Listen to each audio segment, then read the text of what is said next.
ದರ್ಶನ್ ಮತ್ತು ಉಮಾಪತಿಯವರ ಸ್ನೇಹದ ಮೇಲೆ ಅದ್ಯಾರ ಕಣ್ಣು ಬಿದ್ದಿತ್ತೋ ಗೊತ್ತಿಲ್ಲ. ಆದರೆ ಉಮಾಪತಿ ಮತ್ತು ದರ್ಶನ್ ಅವರು ಇದೀಗ ಬೇರೆ ಬೇರೆಯಾಗಿದ್ದಾರೆ.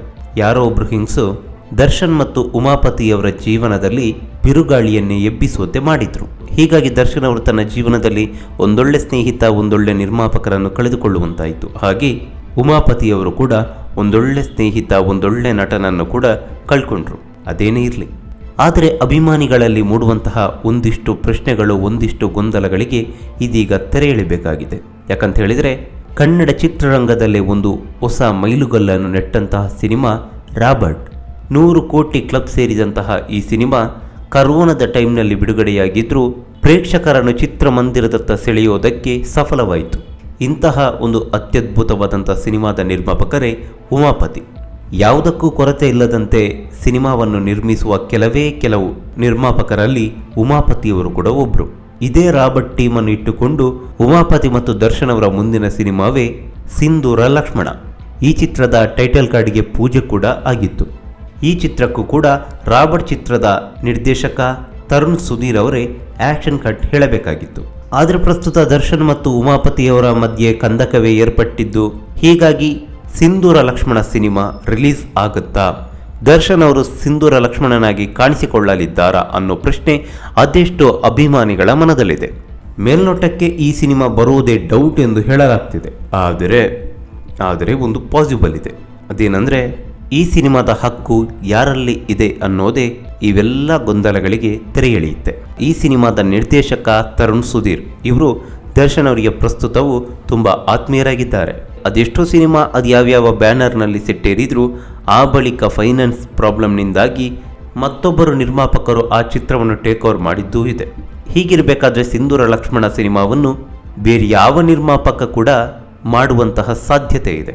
ತರುಣ್ ಸುಧೀರ್ ಅವರೇ ಈ ಸಿನಿಮಾವನ್ನು ಬೇರೆ ನಿರ್ಮಾಪಕರೊಂದಿಗೆ ಅಥವಾ ದರ್ಶನ್ ಅವರೇ ತಮ್ಮ ತೂಗುದೀಪ ಪ್ರೊಡಕ್ಷನ್ಸ್ ಬ್ಯಾನರ್ ಅಡಿಯಲ್ಲಿ ಈ ಸಿನಿಮಾವನ್ನು ತೆರೆಗೆ ತರಬಹುದು. ಈ ಮೂಲಕ ದರ್ಶನ್ ಅವರು ಸಿಂಧೂರ ಲಕ್ಷ್ಮಣನಾಗಿ ಅಭಿಮಾನಿಗಳ ಮುಂದೆ ಬರುವಂತಹ ಸಾಧ್ಯತೆಗಳು ದಟ್ಟವಾಗಿದೆ. ಅಥವಾ ಈ ಸಿನಿಮಾದ ಈ ಕಥೆಯ ಹಕ್ಕು ಉಮಾಪತಿಯವರಲ್ಲಿ ಇದ್ದರೆ ದರ್ಶನ್ ಅವರನ್ನು ಮನವೊಲಿಸಿ ಈ ಸಿನಿಮಾದಲ್ಲಿ ಅಭಿನಯಿಸುವಂತೆ ಮಾಡೋದು, ಅಥವಾ ಬೇರೊಬ್ಬ ನಟನ ಮೂಲಕ ಈ ಸಿನಿಮಾವನ್ನು ತೆರೆಗೆ ತರೋದು. ಈ ಎರಡನೇ ಪಾಸಿಬಿಲಿಟಿ ತುಂಬಾ ಕಡಿಮೆ ಅಂತ ಅನಿಸುತ್ತೆ. ಈ ಸಿನಿಮಾ ಡ್ರಾಪ್ ಔಟ್ ಆಗೋ ಸಾಧ್ಯತೆ ಇದೆ, ಅಥವಾ ದರ್ಶನ್ ಅವರೇ ಬೇರೆ ಬ್ಯಾನರ್ನಲ್ಲಿ ಈ ಸಿನಿಮಾವನ್ನು ಮಾಡುವಂತಹ ಸಾಧ್ಯತೆಯೂ ಇದೆ, ಅಥವಾ ದರ್ಶನ್ ಅವರು ಕಮಿಟ್ ಆದಂತೆ ಮಾತಿಗೋಸ್ಕರ ಈ ಸಿನಿಮಾವನ್ನು ಉಮಾಪತಿಯವರಿಗೆ ಮಾಡಿಕೊಡುವಂತಹ ಸಾಧ್ಯತೆಯೂ ಇದೆ. ಇತ್ತೀಚೆಗೆ ನಿರ್ದೇಶಕ ತರುಣ್ ಸುಧೀರ್ ಅವರಲ್ಲಿ ಈ ಬಗ್ಗೆ ಮಾತನಾಡಿದಾಗ, ಇಲ್ಲ ಬರುತ್ತೆ, ಮುಂದಿನ ವರ್ಷ ಈ ಸಿನಿಮಾ ಸೆಟ್ ಇರುತ್ತೆ ಅಂತ ಹೇಳಿದರು.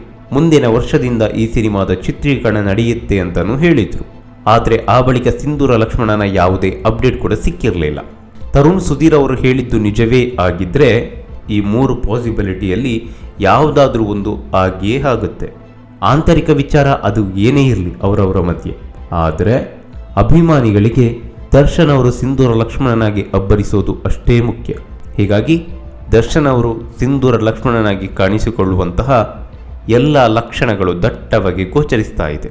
ಅದೇನೇ ಇರಲಿ, ಈ ತನಕ ಅದೇನೇನು ನಡೆಯುತ್ತೋ, ಅದೇನೇನು ಆಯ್ತೋ ಅದು ಒಂದು ಕಹಿ ಘಟನೆ ಅಂತ ಅದನ್ನು ಅನ್ಕೊಂಡು ದರ್ಶನ್ ಮತ್ತು ಉಮಾಪತಿಯವರು ಮತ್ತೆ ಒಂದಾಗಬೇಕಾಗಿದೆ. ತಮ್ಮ ಸ್ನೇಹವನ್ನು ಮುಂದುವರಿಸಬೇಕಾಗಿದೆ. ಸಿಂಧೂರ ಲಕ್ಷ್ಮಣ ಆದಷ್ಟು ಬೇಗ ಚಿತ್ರೀಕರಣ ನಡೆಯಲಿ, ಆದಷ್ಟು ಬೇಗ ಬೆಳ್ಳಿ ಪರದೆ ಮೇಲೆ ಅಬ್ಬರಿಸಲಿ ಎನ್ನುವುದೇ ನಮ್ಮ ಆಶಯ.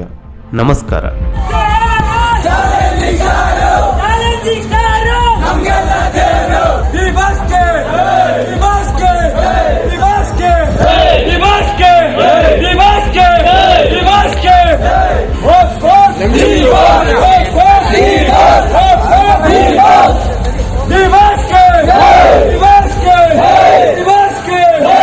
ಈ ಮಾಹಿತಿ ನಿಮಗೆ ಇಷ್ಟವಾಗಿದ್ದರೆ ಲೈಕ್ ಮಾಡಿ, ಶೇರ್ ಮಾಡಿ, ಹಾಗೆ ನಮ್ಮ ಕೋಸ್ಟಲ್ ಕನ್ನಡ ಯೂಟ್ಯೂಬ್ ಚಾನಲ್ಗೆ ಸಬ್ಸ್ಕ್ರೈಬ್ ಮಾಡಿ.